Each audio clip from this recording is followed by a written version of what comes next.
If what the scientists are saying is true, I think some people have the feeling like, okay, this may be true, but there's nothing I can do to fix this. Is that a proper perspective? I actually am one that is a strong believer in having the larger institutions like government or large corporations or big universities like Michigan State really take the lead, because that's where you can leverage big changes. I think it's also important that you could incorporate some things into your daily lifestyle, if you will, carpooling or whatever. But those are going to be small. Those are incremental things. I mean, if I turn off the lights, that's great. I feel better. It does save a little bit. I save a little on my heating and my electric bill. But when a university like Michigan State decides to make big changes, does that take the kind of steps you're talking about? That's exactly right. And I think that's the kind of thing that has to be done. A big university, we have 600,000 tons of carbon dioxide emitted from our power plant every year. Now, to put that in perspective, that's more CO2 than 25 developing countries. Like Sierra Leone, a country in Africa, the whole country has fewer emissions of carbon dioxide than our power plant. So, what can we do? We need to work at that level, at the whole organization, the whole university, to see if we can substitute some of the coal with biomass, maybe use more natural gas, put in campus-wide conservation efforts, not just one thing here or there. And I think it's a tribute to the university's administration that we are doing that. The university joined the Chicago Climate Exchange about 3 years ago.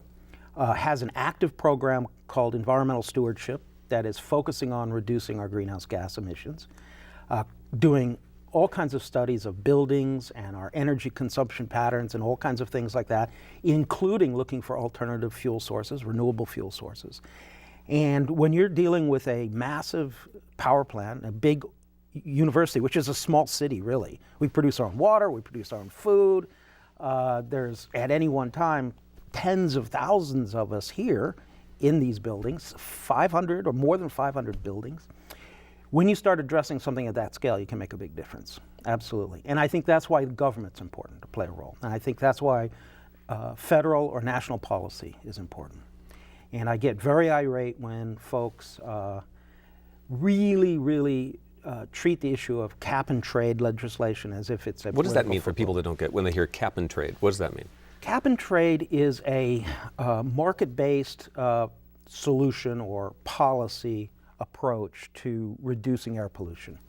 And the way it works is that rather than having every emitter reduce their emissions by a set amount, it allows for some emitters to reduce by a set amount, some to reduce even more if they can get their technology or get their program in place, and others not to reduce until at a later date. And then they trade the excess allowances and even purchase offsets. And offsets are projects like agriculture or forestry projects that take carbon dioxide out of the atmosphere. And that allows the different companies or the different emitters to manage their business cycle according to their own business plan. If they want to recapitalize to newer, better, more efficient technology later, they can do that. And they can purchase excess allowances from those who are already way below their cap. And it's funny because most people think of this as a form of taxes, and could be looked at as a new administration, Democrat administration idea, but we've been doing cap and trade for sulfur, SOx and NOx under the Clean Air Act for 20 years, since 1990. And in fact, cap and trade was an idea that was concocted by the Reagan administration. It's a market-oriented approach, and it has proven to work for other air pollutants like sulfur and nitrogen oxides. So it seems to be the sound approach. And my view on this is, you first ask yourself, is climate change serious?